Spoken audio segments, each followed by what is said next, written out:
There is a very specific moment inside the mind of a narcissist that almost no one talks about. A moment so quiet, so internally seismic, that even they themselves struggle to name it. It is not the moment you walked away. It is not the moment you stopped answering their messages. It is not even the moment you blocked them. It is the moment they finally feel, in the deepest part of their nervous system, that you are truly never coming back. And what happens inside them in that exact second is not heartbreak in the way you might imagine. It is something far stranger, far colder, and far more revealing about who they were the entire time you knew them. Because when a narcissist finally realizes that the person they once controlled, charmed, drained, and underestimated has permanently slipped beyond their reach, something inside them quietly collapses. And what they do next is something they will almost never let you see directly. Before we step into the deeper layers of this, I want you to do one small but meaningful thing for yourself. If any part of you is rebuilding, healing, learning to trust your own mind again, or finally beginning to understand what really happened to you, subscribe to this channel. Not because of an algorithm, not because of a number, but because the work of reclaiming your identity after narcissistic abuse deserves a steady, consistent voice in your corner.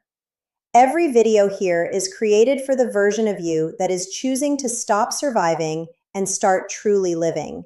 So if that is the path you are on, stay close, because what comes next is something you need to hear with your whole attention. When a narcissist truly senses, that you have emotionally detached, their internal world begins to destabilize in a way most people never witness, because it almost never happens in front of you.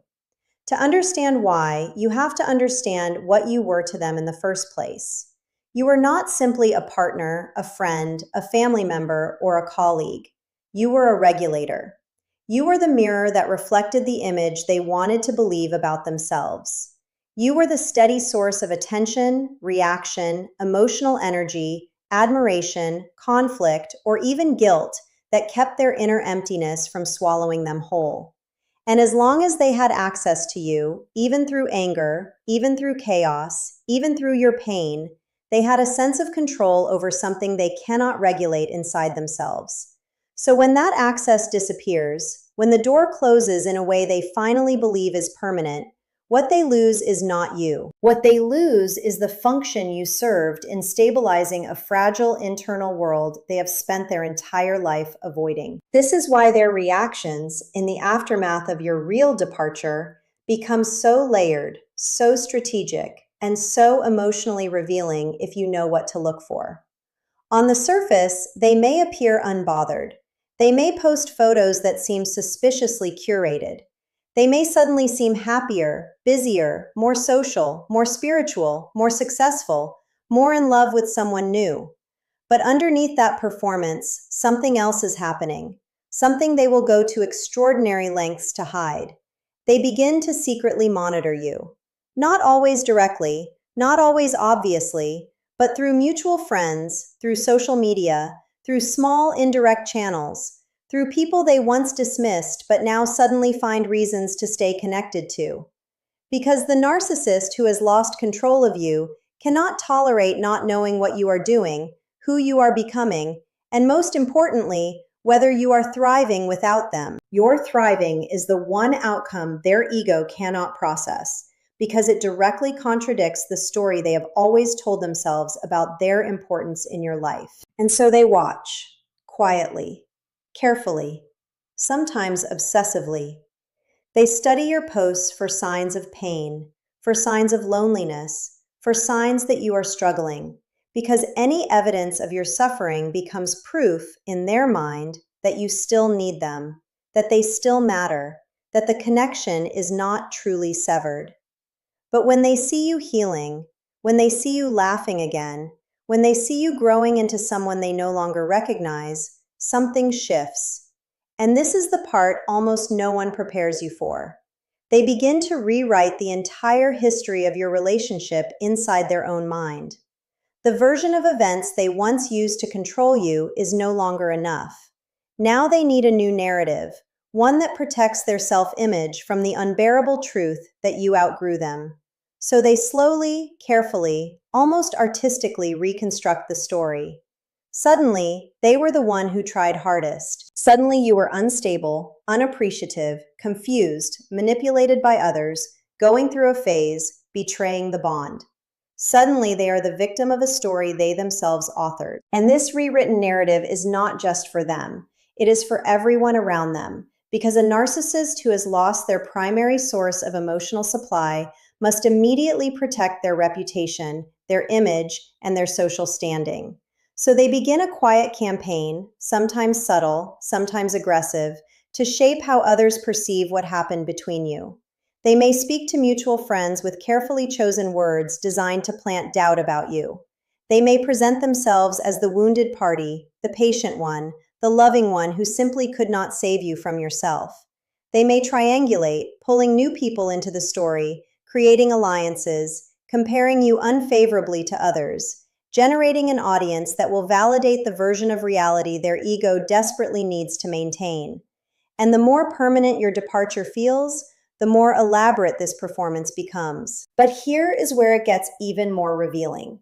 Beneath the image management, beneath the rewritten history, beneath the public performance, there is something they almost never admit even to themselves. They reminisce. Not about you as a full human being, but about the version of you that served them. They miss the predictability. They miss the access. They miss knowing exactly which words would make you soften, which silences would make you panic, which gestures would make you forgive them one more time. They miss the certainty of having someone whose emotional responses they had mapped so precisely that they could move you like a piece on a board. And when that map becomes useless, when the person they thought they knew has become someone whose reactions they can no longer predict, the loss they feel is not romantic, it is existential. Because for the narcissist, control is not a preference, it is a survival strategy. This is why so many of them will eventually attempt some form of contact, even when they swore they never would. It may come as a sudden message that seems casual. It may come as an apology that feels strangely incomplete. It may come as a memory shared on a meaningful date. It may come as a crisis they need help with. It may come through a third party who innocently mentions that they have been asking about you. It may come as a gift, a song, a comment on an old photo, a sudden reappearance in a place they know you frequent. These are not random. These are not signs of love finally awakening. These are calculated, often unconscious attempts to reestablish access to the emotional supply they lost. And the deeper truth is that they are not reaching for you. They are reaching for the version of themselves they could only feel when they had power over you. If you are still with me, I want to gently remind you of something important. The fact that you are here, reading the patterns, understanding the dynamics, recognizing the manipulation for what it is, means you have already crossed a threshold most people never cross. You are no longer a participant in the cycle. You are a witness to it. And if this channel has been part of that awakening for you, take a moment right now to subscribe, to like this video, and to share it with someone who is still trapped inside the confusion. Because somewhere out there, someone is sitting in silence tonight, wondering if they imagined the entire thing, wondering if they are the problem, wondering if they should go back. And your simple act of sharing could be the moment they finally understand they are not crazy, they are not broken, and they are not alone.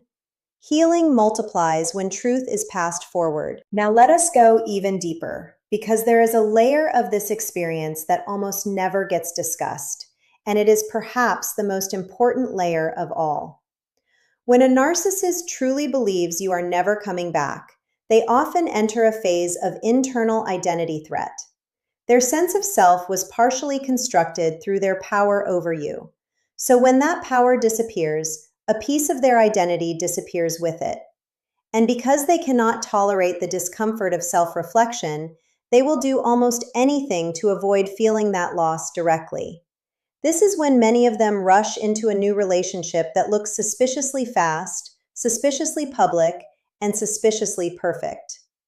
This is when they suddenly become spiritual, transformed, healed, enlightened, devoted to a new cause, a new image, a new identity. This is when they post about growth they have never actually done. Because the new persona is not transformation, it is camouflage. It is a way to convince themselves and everyone watching that they were never the problem, that they have moved on effortlessly, that your absence has not touched them. But the cracks always show if you know where to look. The new partner often resembles you in eerie ways, or is positioned